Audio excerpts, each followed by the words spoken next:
welcome back to the channel. What's going on? No, because what's good? No, listen, so I'm fresh out of the hairdressers. No, listen. A couple of videos, I was having a whole crisis because I was like, I want to cut my hair short, but I don't know if short hair would look nice on me because I've always had long hair. And I have just like a massive fear of cutting my hair basically because I just get so anxious because like it's not guaranteed that like I'm gonna like it. I cut my hair short like 4 years ago because I donated it, and then I've not cut my hair for 4 years apart from like trims and things like that. Now summer was coming up. I was like, I don't want to deal with long hair in summer. This is enough. Also, my hair is quite like it was quite flat. Like it was just one, like my hair's naturally straight. Like there was no layers, there was no, like it was just one thing, and I was getting so bored of it. So popped to the hairdressers this morning, got some like layers put in, got some length taken off, and I feel good. I feel fresh. No, because the therapy that a good haircut can do, I feel on top of the world right now. I really do. I really, really do. For today's video, we are going to be talking about Jason DiLaurentis. I've spoken about Jason before, but I find him and the reaction to him very interesting, and honestly I still don't know where I sit with Jason, to be honest. And I think a lot of Jason's things come from pretty privilege, because I was really kind of analysing the goods. I've called it the good, the bad, the ugly. I've kind of split it into three bits, and a lot of what he does I slate other people for doing, but I still liked him, which really confused me because I don't know why I liked his character, because I shouldn't, because of the things that he does.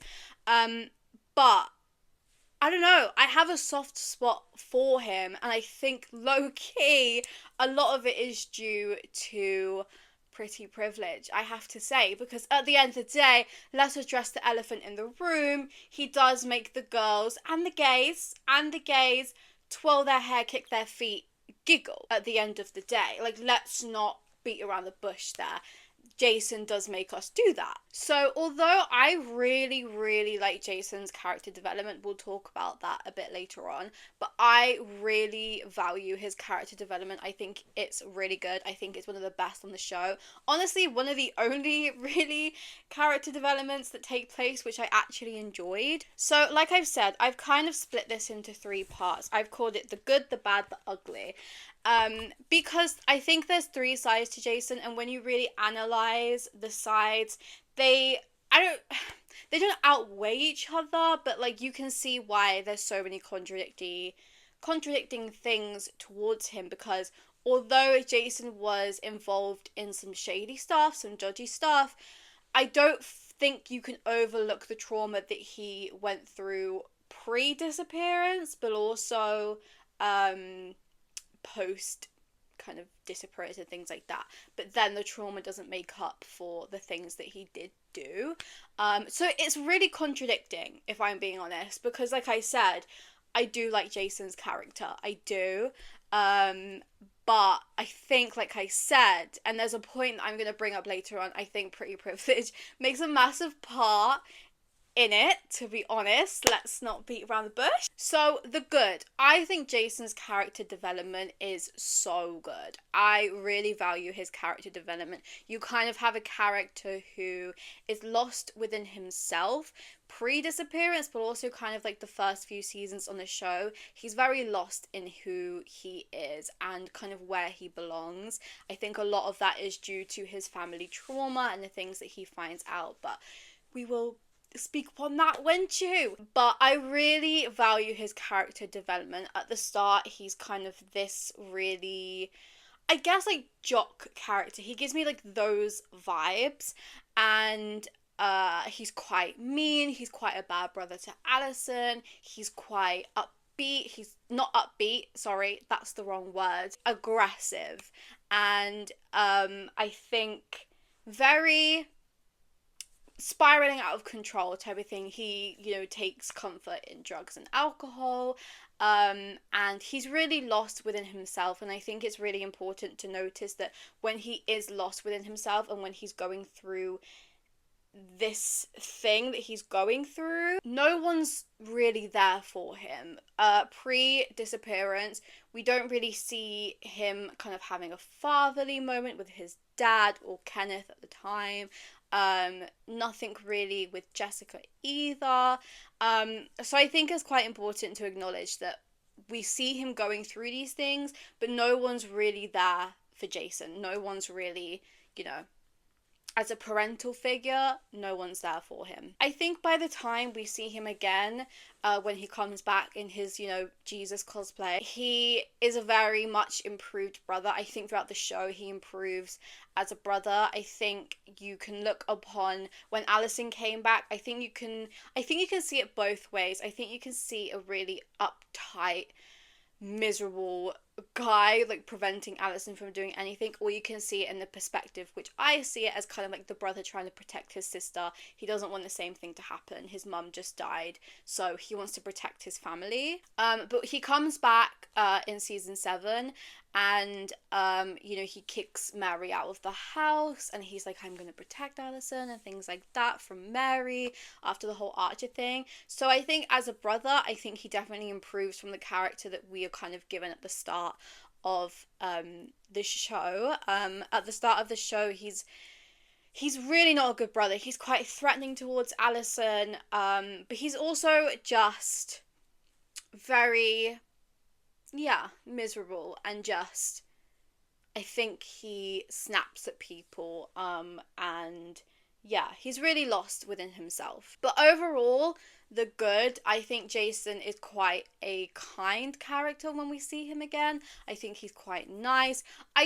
Although he was quite mean to Spencer, and I don't really understand that. I understand obviously because Spencer, like, they're related because of like an affair, whatever. But I think he didn't really have a right to be as mean as he was to Spencer. And that was the thing that I kept kind of thinking about. Like, Spencer's not really the issue here. She's related to by an affair, yes, but she's not to blame for that. So I do think he was quite unnecessarily mean to Spencer. But then you focus on the bad. And the bad is he started the NAT club. Now, to be fair to Jason, and I guess to play devil's advocate in this situation, he just started the club, and he didn't make the club to spy on people or spy on underage girls, and Ian and Garrett kind of took the front of that, and then Jason kind of backed out once he found out what it was. But nonetheless, he still created that kind of platform for that to be taking place. And I feel like when he found out what was really going on, he could have, stopped it, or called the police, or reported them, or whatever. I feel like he could have prevented kind of what it was. Like I said, he was quite threatening to like Allison at the start of the show. He was quite aggressive towards her. But I think that goes kind of in hand with his kind of like drug and alcohol abuse that was going on. But that was like something that really like unsettled me quite a bit about Jason. Also, this is where I think the pretty privilege 100% comes into play. We obviously criticize the whole Arya and Ezra relationship, as we should. It's an underage relationship. However, I think Jason is the same age as Ezra, or around the same age as Ezra, but we root for that relationship more. Even I did. And still, to be honest, I prefer it over Arya and Ezra. But I think what the situation is because Arya and Ezra is so beyond toxic, because it's literally her teacher in a position of power, we're desperate for anything else other than that. So I think when something else comes along, like I liked a few of Arya's other relationships, especially with people her age, but I think with Jason, it was a 50-50 of like, oh, Jason's really hot, by the way, let's give him a pass, but also we're so desperate for anything else that's not Ezra, please, can we have this relationship? I think it was a mixture of that. Because at the time, loved that relationship. And still, there's a part of me that's like, oh, I kind of like it. But then when you really, I don't know whether the show presented Jason in a younger way than what he was. That's kind of the vibe that I got. I never really knew until like researching and things like that like Ezra and Jason were kind of the same age, because I think the show presented Jason in a way that was like younger than what he was. I overall got the perspective that he was maybe like a year older than the girls, or like 2 years older than that, rather than the age gap that it was. I think Jason's like 24 years old in the show, and I think Ezra's like 25 or something like that, to be specific. So I found that really interesting, actually. When I first found out that the age gap was actually more than what I thought, I was really shocked, because I didn't get from the show that Jason was that age. Like, I just didn't really clock. But I think it's really interesting, the reaction to Ezra and Arya and the reaction to Jason, because I do think it does go both ways in the terms of, yes, I do think Jason had major pretty privilege in this circumstance, but also, I think we were so desperate for something that was not Ezra and Arya, that when this came around and we kind of looked at it and it was like, oh, hold on, this is a little bit healthier. We were like, yeah, let's have this. Let's just have something else. But when you really research into it and kind of figure out ages and stuff, it's like, wait, this is kind of the same thing that we bash Ezra for. Luckily, I think the thing that kind of like settles it a bit more is that Arya and Jason obviously weren't a continuous thing. They were together at like 2 different points in the show, but it wasn't like a serious thing, which I guess gives him some leeway, but also that is like, how old is Arya? 16, 17? And yeah, I don't know how I feel about that. I don't know. Let me know how you guys feel about that, because I think it's very interesting. Because since I found out the age gap, I'm less Jason Arya, but I remember at the time I was like, oh my god, love this relationship, love it so so so much. So yeah, I think that's really interesting to kind of like think about. So the ugly is when we talk about Jason's trauma. And like I said, I do think Jason has pretty privilege in the show, but I think we also overlook the trauma that he went through. Because he's not a main character, we focus on the trauma of like obviously the liars, they go through a lot, even Allison goes through a lot.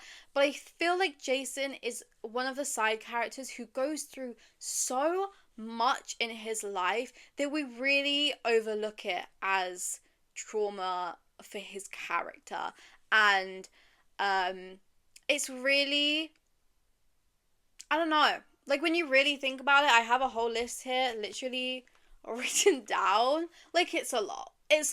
Obviously, he was conceived from an affair. Jessica was having an affair with Peter Hastings, and that's how he was conceived. And pretty much his whole life, that was kind of how he was like treated. Like, he was always treated as like the product of an affair. I think Kenneth, before we found out, obviously weren't his dad, kind of neglected him. Peter Hastings was no, Peter Hastings, listen to me, right? Because me and Peter Hastings, we have serious beef. Truly, thin ice, truly. Because at the end of the day, all of this kind of happened because of you. No, because let's think about it, right? All you had to do was keep it in your pants. And a lot of this would have been prevented. Obviously, no offense to your man, right? So clearly, you're very, I'm trying to think of the right word to say here. Not trusted? No, it's coming to me. A liability, right? And all because you wanted this affair, you caused all of this. Basically all of it, right? No, think about it. Spencer would maybe not have existed, which means Alex Drake would not have existed. Cece, would he have input into Cece? Really? I'll let you off on that. I'll let you off. No, but you kind of do. No, you kind of do. Jason had a friend, Charles, when he was a kid, but then Charles had to go to Radley, and then the parents gaslighted him into believing Charles was not a thing. So, hold on. No, I can't link them together. I can't link them to. Anyway, point is, he is the cause of all of this. All he had to do was keep it in his pants. Anyway, then he obviously found out that Peter was his dad, so he was then related to Spencer Hastings. And the funniest thing is, Jason starts the show with like one sister, and he ends it with like four, I think, or something like that. Cece is his cousin, right? He ends up, dating his cousin, by the way, because he doesn't know.